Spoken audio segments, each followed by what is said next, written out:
G'day gang, I did a video yesterday and the intro had some technical issues, so here's the intro. In this video I'm going to be looking in depth into an inverter, what it is, what it does, how it works, how to do your voltage and your watts and your amp measurements. So here we go, here's the video, I hope you enjoy it. Is an inverter right here. And what is it? What does it do? What this does is this inverts DC to AC power, okay? So this is a 2000 watt DC AC power inverter. What the 2000 watts means is this can handle 2000 watts of power. What does inverter mean? So what that does is our source voltage, which is in here, which is just a standard car battery, 12 volt battery. And what this does is it converts the 12 volts into 240 volts. So you can plug standard household appliances into it. So you can plug in things like what I've got here. I've got a transformer here, which does the lighting in the box. I can plug in my 240 volt rotisserie. So the rotisserie I keep in the box, I can plug into this. You can plug in a hairdryer, a toaster, a kettle, an air fryer, whatever it is you want to plug into this, it will work, but it comes at a cost. So what we'll do, we'll just head around to this side of the ute here, and we'll grab out one of my Milwaukee batteries here. I think we'll grab this one. I think that was a little bit flat. What's that got? 4 bars. That's fully charged. What about this one? That's fully charged as well. We'll see if this works. We'll grab out the battery charger and the battery. That's the only 240 stuff I've got in this car. All right, so let's get this set up. Plug that in there. That's plugged into the inverter. Now also, just before we go down that road, this inverter also has a couple of USB ports in it right there, or one USB port in it right there, so you can charge your phone in it, whatever. Let's plug that in. We'll go over to here, and this is how my inverter's plugged in, so just quickly plug that in there. That's it, that's plugged in. Now the inverter's got a switch on it, and there's a little switch there. We've got a green light that says power's on. Now we'll flick that on. Straight away the fan comes on at the back there. These lights are on. And I also now have juice at this battery charger. So let's plug that battery charger in. That's plugged in. And it's green. So I don't think I'm going to get a good example here because that's, unless I waste some of the battery. I might waste some of the battery so as we can see this thing work. Stand by. These appliances come with little tags on them that tell you what they draw as a matter of amps and watts and so on and so forth. So let's have a quick look at that, and then I'll show you what that means when it comes to an inverter. So let's have a look at this. Here we've got this Milwaukee charger, and it uses 155 watts of power there. Primary is 220 to 240 volts. Secondary is 4.5 amp. Okay, so what we want to do, if we do the calculation of 155 watts into 220 to 240 volts, that'll tell you exactly how many amps this thing draws, okay? Let's just do a quick calculation. I'll show you how to do it. Right, so if we come to the other side here, I should put this diagram in the other box. So let's have a look at this. We've got Ohm's law up here, all right? Now this is how you want to work out how many amps that battery charger draws. So we already had, what do we have? We had the volts and we had the power, which was 155 watts, I believe. But we want to know what the amps are. Amps equals power divided by the volts, okay? So that was, what was it, 155 divided by 155 watts divided by 230 volts. Jeez, getting confused. All right. Okay, so because I'm filming on my phone, I just had to quickly do the calculation on the phone. So the wattage of this battery charger is 155 watts, and we know it's 230 volt. So to work out the amps, it was I equals P divided by V, which is power divided by the volt. So 155 divided by 230 gives you 0.6 of an amp, something around that mark. That's really low when your primary voltage is 240. Because this is going through an inverter, your Ohm's law no longer is on 220 volts. It's done by the source voltage, which is 12 volts. Now you do that same calculation with a 12 volt source, so it'd be I equals P divided by V, which is 155 divided by 12, and you end up with 12 amps. So this battery charger, when it's working, it draws 12 amps. Now, this battery won't last forever. So this battery, you need to know how long that 12 amps drawn on this battery, what kind of damage it's going to do to this battery. And it's pretty significant. So to work that out, you need to know the current carrying, you need to know the amp hourage of the battery. Now, I can't show you this one because it's all in this box, but I'll show you the car one and we can get an idea of where you find the amp hours of a battery. Let's check this out. Here we go. We'll just pop the hood. Come around to the car. So you look on the plate here on the front of the battery, and it should tell you. It's actually 67 or 64 or something like that. I had to Google this number, and that told me what the amperage was of this battery. So this battery here is 64 amp hours. All right. Now the label on this battery tells me that it's 57 amp hours, okay? So from the factory, this is a 57 amp hour battery. What 57 amp hours means, it's pretty simple. If you put a load on that battery that draws 57 amps, it will be dead in 1 hour. That's how it works. Now, this charger was about 12 amps. That charger is going to draw about 12 amps through this inverter. So this battery will be dead in about 3 hours, 4 hours. It won't last long at all. The likelihood of the charger being on that long isn't going to happen. This charger probably takes about 15, 20 minutes to fully charge that battery. But that gives you an idea of the cost of when you're using this 240 volt equipment through an inverter. Next is this light here. Let's have a quick look at the light. When you get appliances, they're all different. This makes little sense to me. It's written in gibberish by the look of things. But what I can make out of it is P and W. That's our wattage there, which is 50 watts. I could be wrong.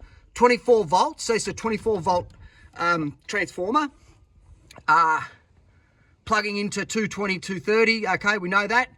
So, what else we got here? Amps is 0.24. I don't know what that is. Power factor, I don't know what that is. No idea.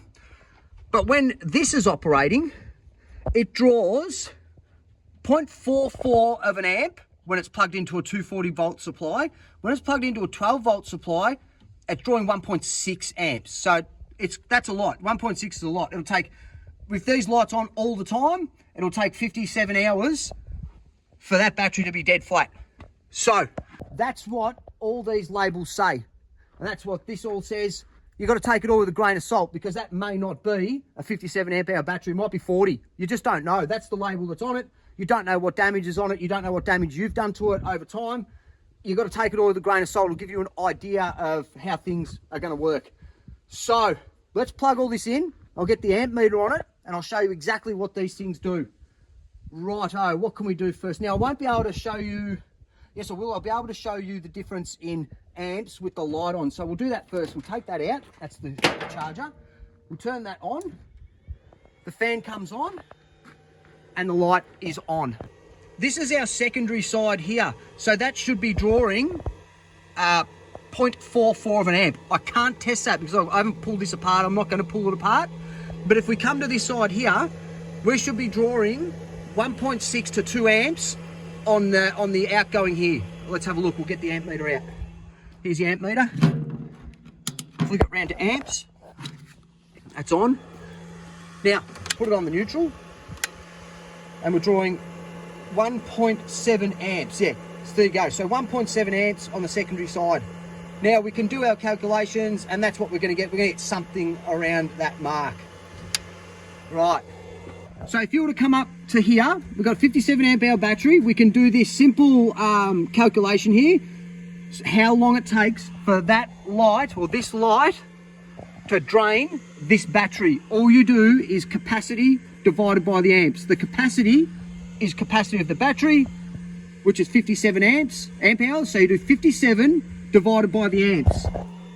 And the amps were, put that back on, 1.6. So if you do the calculation, 57 divided by 1.65, it will tell you how long it takes for that light to be on all the time to drain that battery.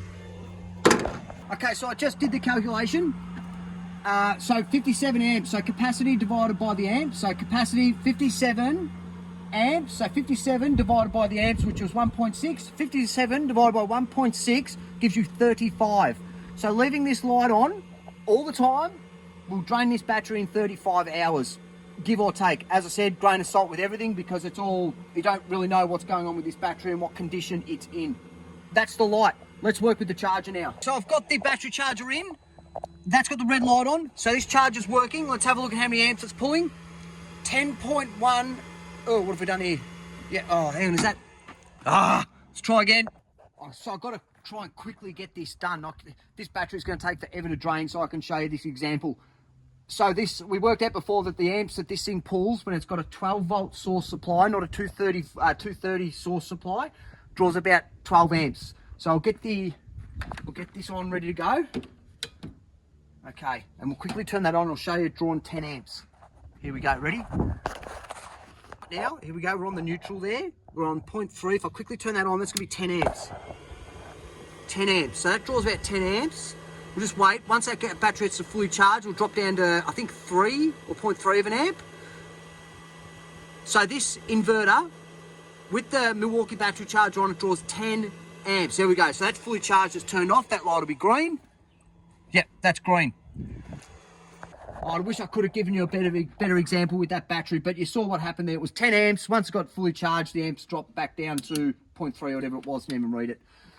Now, what that means is, for this battery and 10 amps of power coming through this inverter, if you do your calculations, time equals capacity divided by the amps, what you get is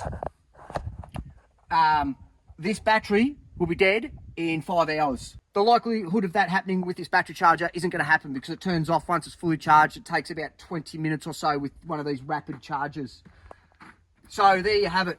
That's how the inverter works. You can plug anything into it. You can have a great time. You can go camping. You can have your TV plugged in. You can charge drone batteries. You can do whatever it is that you want, that you normally do at 240 on a 12 volt supply, but it comes with consequences, and that's the battery drains really quick. So there you have it. That's how an inverter works. If you're using the inverter during the day, like right now when the sun's nice and high and your batteries are getting nice, good charge from the solar panels, not really going to be a problem. You're not going to have any damage really done to the battery with capacity wise. But when you start using this 240 volt stuff after the sun goes down, that's when you're gonna have problems, because you're not going to be able to charge the battery back up once you've used that, once you've done what you're doing with those appliances. It just depends what you're plugging in. So be mindful with what you're doing. Be mindful with when you're using this stuff. I hope that video helps you guys out if you didn't know anything about inverters, but that's what they are. I've got an inverter on both sides. I use this for the light. So when I did my solar test the other night, I had the inverter on most of the night with these lights running, and I did a considerable amount of damage to that battery. I drained it down to 50%, which isn't the best for a lead acid, but that's what I did. So keep an eye on your voltages here. If you have a look at this, currently this battery is on 12.5 volts, and again with a grain of salt, guys. If you have a look, I've got a little diagram up there. I can't even see it. I've got a bit of a diagram up here that gives you an idea of what voltages are and where the battery could potentially be. Do you trust this? No. Does it give you a bit of an idea? Yes. So currently it says 12.5. 12.5 gives us 80% charge. Anyway, that's the video. That's all about an inverter, what you can do with it, what you can't do with it. Get out there, give it a crack yourself, plug some things in, get a meter, do these things and just play around, experiment with it. That's the end of this video. I'll do another video soon on some other bits and pieces I've got in here. We'll do one on the CB. And what we'll also do when I get some more time as well is we'll do a video on what I've done here. I'll get a diagram drawn up and we'll go right in depth as to what is happening here with all these breakers and batteries and cables and fuses and all kinds of stuff going on. We'll do an in-depth video on that. Basically, these are for switching purposes only. They're not for circuit protection. Circuit protection's down here in the form of old school wire glass fuses, and these circuit breakers are for switching only. Now we're drawing the end of the fishing season in Victoria. There is no actual end to fishing season in Victoria. They do, however, Victorian government does, however, close the rivers, creeks and streams for trout fishing. As it gets colder, and it's cold now, it's freezing, it was 6 degrees this morning, the natives are asleep. The eels are gone, they're back in the ocean somewhere. The blackfish have slowed right down or into hibernation, whatever it is that they do. I've got another 2 trips planned before I pack the rods up. Next weekend, I'm planning to head out to Dalesford, and I'm going to hit up the Wombat Creek and see if I can't pull in a couple of rainbows before the season ends. I'll do my final trip, which is the next long weekend coming up, and I'm going to go out to the Lurdy-Doo Gorge, and that's where I'm going to wrap the fishing up for this year. However, it's not the end. I've got a freezer full of fish. I've got a whole bunch of cooking to do. I've got a whole bunch of recipes to try. Basically, the cooking show starts once the fishing season closes. I'm really looking forward to it. I've got a lot to cook up. It's exciting stuff. But for now, that's it. And I will see you all next weekend. Let's get this packed up.